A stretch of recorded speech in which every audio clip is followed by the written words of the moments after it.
नमस्कार। आज बात करते हैं ब्रह्मांड की, है ना। अल्बर्ट आइंस्टाइन ने इसे कैसे देखा, इस पर। हमारे पास आइंस्टाइन का सापेक्षता सिद्धांत और ब्रह्मांड लेख के कुछ हिस्से हैं और आज हम इन्हीं के जरिए समझने की कोशिश करेंगे। हाँ, ये विषय वाकई बहुत दिलचस्प है। जब हम सोचते हैं ना ब्रह्मांड के बारे में, तो अक्सर क्या ख्याल आता है? एक बहुत बड़ा खालीपन, लंबाई चौड़ाई ऊंचाई, जिसमें सब कुछ तैर रहा है, तारे ग्रह। बिल्कुल, एक स्टेज की तरह। हाँ, एक स्टेज। लेकिन आइंस्टाइन आए और उन्होंने कहा नहीं, ये तस्वीर गलत है। उन्होंने सब कुछ पलट दिया। तो आज हम क्या करने वाले हैं? हम इसी लेख के सहारे ये समझेंगे कि आइंस्टाइन ने स्पेस, टाइम, ग्रेविटी, एनर्जी, इन सब के बारे में हमारी सोच को कैसे बदला, हमेशा के लिए। चलिए शुरू करते हैं फिर। हाँ, और ये समझना जरूरी है कि आइंस्टाइन के विचार वो सिर्फ नए नहीं थे, वो तो बिल्कुल क्रांतिकारी थे। उन्होंने सीधे सीधे न्यूटन के सिद्धांतों को चुनौती दी, वो सिद्धांत जो सदियों से चले आ रहे थे, है ना। हाँ, करीब 200 साल से। बिल्कुल। तो आइंस्टाइन ने ना सिर्फ उनकी सीमाएं बताई, बल्कि एक पूरी नई भाषा ही दे दी ब्रह्मांड को समझने की। ये सोचना भी कमाल है कि एक इंसान की सोच कैसे पूरे विज्ञान का रास्ता बदल सकती है। तो ये नई भाषा, ये शुरू कहाँ से हुई? लेख के मुताबिक सबसे पहले आइंस्टाइन ने हमारी स्पेस और टाइम की समझ को ही बदल दिया। उन्होंने कहा कि ये दुनिया, ये ब्रह्मांड सिर्फ 3 आयामों का नहीं है, लंबाई चौड़ाई ऊंचाई, बस इतना ही नहीं। हाँ। एक चौथा आयाम भी है, और वो है टाइम, समय। और वो अलग नहीं है? नहीं, बिल्कुल नहीं। लेख यही बताता है। आइंस्टाइन ने इन चारों को मिला दिया एक साथ और इसे कहा स्पेस टाइम। हिंदी में कहें तो अवकाश काल। हाँ, स्पेस टाइम। और ये कोई खाली स्टेज नहीं है, ये तो खुद एक चीज है, एक लचीली चादर की तरह, है ना, जो बदल सकती है, मुड़ सकती है। बिल्कुल, ये स्थिर नहीं है, ये डायनामिक है। और यहीं पर आती है सबसे हैरान करने वाली बात, कम से कम मेरे लिए तो। लेख कहता है कि टाइम, समय भी पत्थर की लकीर नहीं है, वो भी फ्लेक्सिबल है। हाँ, ये सोचना ही कितना अजीब लगता है ना शुरू में। बहुत, मतलब समय की रफ्तार बदल सकती है। कैसे? लेख के अनुसार 2 चीजें इसे प्रभावित करती हैं। एक तो गति, मतलब स्पीड, और दूसरा गुरुत्वाकर्षण, ग्रेविटी। अच्छा। हाँ, ये दोनों समय को धीमा या तेज कर सकते हैं। कमाल है। ये वाकई एक बहुत बड़ा वैचारिक बदलाव था। देखिए, सदियों से हम स्पेस और टाइम को अलग अलग मानते आए थे। हाँ। आइंस्टाइन ने कहा नहीं, उन्हें एक साथ देखो, एक 4D स्पेस टाइम फैब्रिक की तरह। ये फिजिक्स में एक पैराडाइम शिफ्ट था। और ये सिर्फ कोई गणितीय ट्रिक नहीं थी, ये ब्रह्मांड की असलियत समझने की चाबी थी। इसी स्पेस टाइम के आइडिया से ही आइंस्टाइन ग्रेविटी को समझ पाए, एक नए तरीके से। ग्रेविटी, अच्छा, इस पर आते हैं। न्यूटन का सेब और वो खिंचाव वाला फोर्स, है ना। हाँ, जो हम सब ने स्कूल में पढ़ा है। न्यूटन ने कहा था ये एक बल है, एक फोर्स है जो चीजों को खींचता है। पर आइंस्टाइन ने अपनी जनरल थ्योरी ऑफ रिलेटिविटी में, जो 1915 में आई, उन्होंने क्या कहा? उन्होंने कहा गुरुत्वाकर्षण कोई फोर्स है ही नहीं। क्या? फोर्स नहीं है तो फिर क्या है? ये स्पेस टाइम का मुड़ना है, कर्वेचर। स्पेस टाइम का मुड़ना, वही चादर वाली बात। हाँ, वही चादर वाली बात। सोचिए, एक ट्रैम्पोलिन है या एक बड़ी चादर तान रखी है। अब आप बीच में एक भारी गेंद रख दें, क्या होगा? वो नीचे धंस जाएगी, चादर मुड़ जाएगी वहां से। बिल्कुल। आइंस्टाइन ने कहा ठीक ऐसे हर वो चीज जिसमें मास है या एनर्जी है, जैसे हमारा सूर्य है या पृथ्वी, वो अपने आसपास के स्पेस टाइम को ऐसे ही मोड़ देती है, उसमें एक कर्वेचर पैदा कर देती है।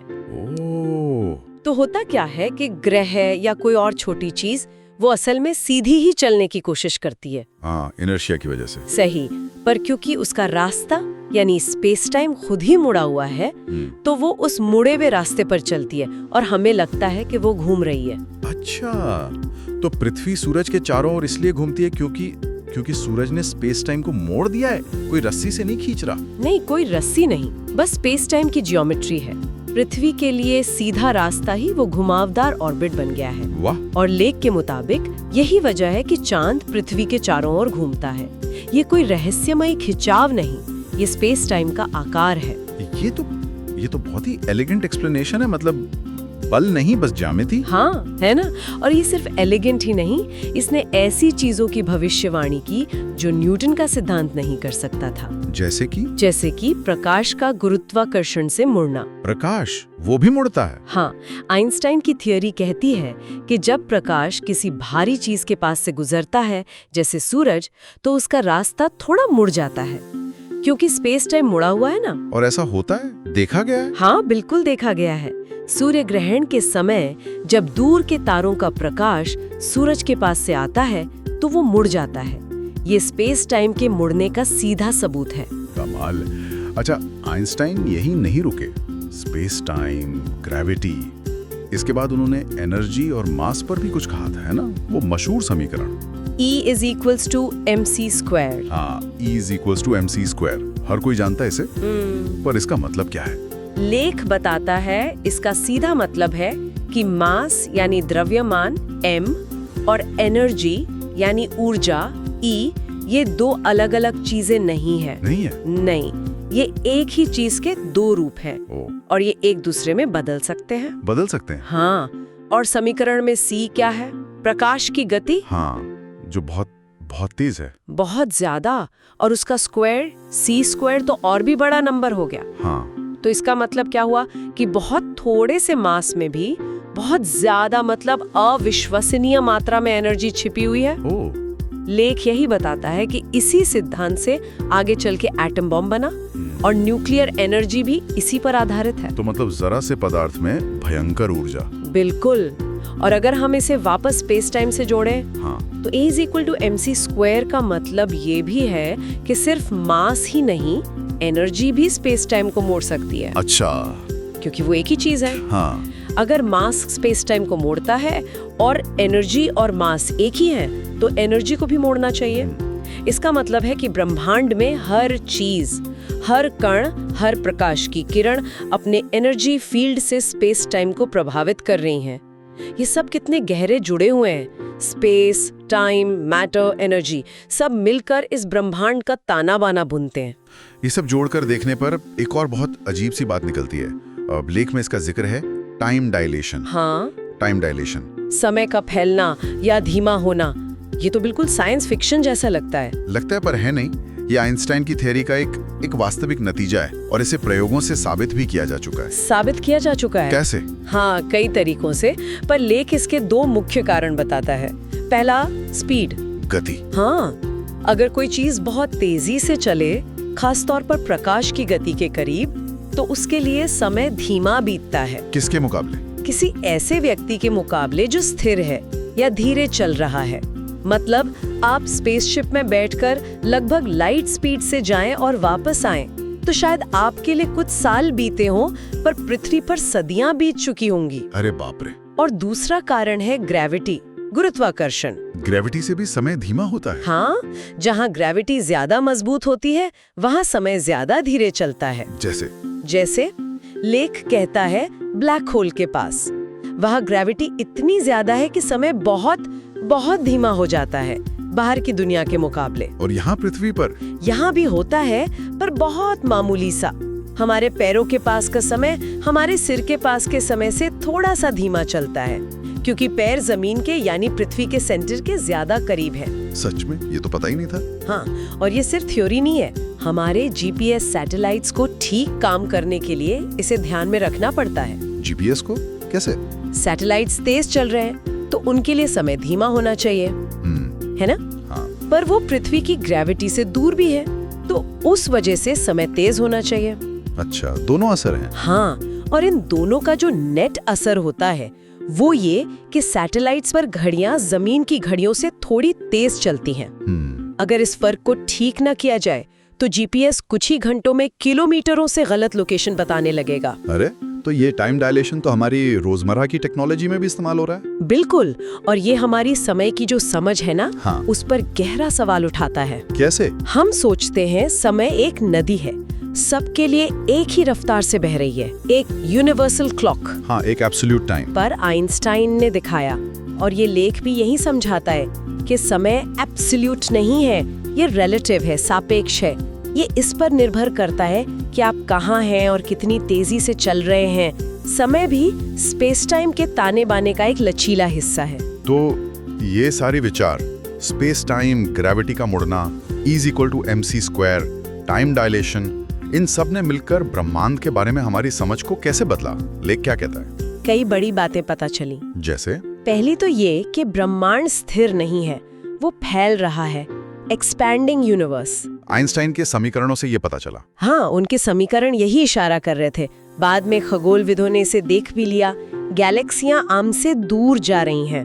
अच्छा, और? दूसरा, वही ग्रेविटी वाली बात। मास और एनर्जी स्पेस टाइम को मोड़ते हैं और वही हमें ग्रेविटी की तरह महसूस होता है।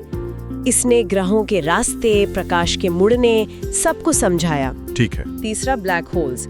ये सीधे जनरल रिलेटिविटी से निकलते हैं। स्पेस टाइम में ऐसी जगहें जहां ग्रेविटी इतनी ज्यादा है कि लाइट भी बाहर नहीं आ सकती। स्पेस टाइम के कुएं, जैसा लेख में कहा गया है। हाँ, और चौथा, आज के सबसे बड़ी पहेलियां, डार्क मैटर और डार्क एनर्जी। हाँ, जिनके बारे में कहते हैं कि वो ब्रह्मांड का 95% हिस्सा है, पर हमें दिखती नहीं। बिल्कुल। उनको समझने के लिए भी आइंस्टाइन की थ्योरी ही हमारा सबसे अच्छा गाइड है। माना जाता है कि ये रहस्यमय चीजें भी स्पेस टाइम की बनावट और उसके फैलने से ही जुड़ी हैं। तो आइंस्टाइन के काम ने जहां पुराने रहस्य सुलझाए, वहीं नए और शायद ज्यादा गहरे रहस्य खड़े कर दिए। हाँ, ये एक दिलचस्प बात है। जैसे उन्होंने बुध ग्रह की ऑर्बिट की गुत्थी सुलझाई जो न्यूटन नहीं कर पाए थे, पर साथ ही डार्क मैटर, डार्क एनर्जी जैसे सवाल खड़े कर दिए। ये दिखाता है कि हमारी समझ अभी पूरी नहीं हुई है, यात्रा जारी है, पर इस यात्रा का जो नक्शा है वो आइंस्टाइन का दिया हुआ स्पेस टाइम ही है। हम अभी भी उसी के रहस्यों को समझने में लगे हैं। तो अगर हम आज की इस पूरी बातचीत का सार निकालें, इस लेख ने हमें क्या सिखाया? कुछ बातें जो मेरे दिमाग में घूम रही हैं। बताइए। पहली, कि ब्रह्मांड 3D नहीं 4D है। स्पेस और टाइम मिलकर एक स्पेस टाइम चादर बनाते हैं। सही। दूसरी, हर चीज जिसमें मास या एनर्जी है वो इस चादर को मोड़ती है, और यही मुड़ाव ग्रेविटी है। कोई खिंचाव नहीं, बस ज्योमेट्री। बिल्कुल। तीसरी, एनर्जी और मास अलग नहीं है। E=mc², वो एक दूसरे में बदल सकते हैं। और चौथी, सबसे अजीब, कि टाइम सबके लिए एक जैसा नहीं बहता, वो रिलेटिव है, स्पीड और ग्रेविटी पर निर्भर करता है। आपने बिल्कुल सही सार निकाला। संक्षेप में आइंस्टाइन ने हमें एक ऐसे यूनिवर्स से मिलवाया जो न्यूटन के यूनिवर्स से बहुत अलग था। न्यूटन का यूनिवर्स स्थिर था, प्रेडिक्टेबल था, हिस्से अलग अलग थे। आइंस्टाइन का यूनिवर्स डायनामिक है, सब कुछ जुड़ा हुआ है, लगातार बदल रहा है। स्पेस, टाइम, मैटर, एनर्जी सब एक दूसरे पर असर डाल रहे हैं। एक बिल्कुल नया नजरिया। हाँ, जिसने पिछली पूरी सदी के विज्ञान को और आज भी गहराई से प्रभावित किया है और हमें ब्रह्मांड के नए रहस्यों की ओर धकेल रहा है। चलिए अब आज की बात यहीं खत्म करते हैं, लेकिन श्रोताओं के सोचने के लिए एक सवाल छोड़ जाते हैं। अगर स्पेस टाइम, जिसे हम अपनी असलियत का आधार मानते हैं, वो खुद मैटर और एनर्जी से मुड़ सकता है, और अगर टाइम जैसी चीज भी देखने वाले पर निर्भर करती है, तो हमारी जानी पहचानी दुनिया के और कौन से पहलू ऐसे हो सकते हैं जो हमारी सीधी सादी सोच से कहीं ज्यादा लचीले हों, कहीं ज्यादा आपस में जुड़े हुए हों, या शायद ऐसे नियमों पर चलते हों जो हमें अभी पता ही नहीं। सोचने वाली बात है। आइंस्टाइन की विरासत शायद यही है, सवाल पूछते रहो, क्योंकि ब्रह्मांड हमारी कल्पना से भी कहीं ज्यादा अद्भुत हो सकता है।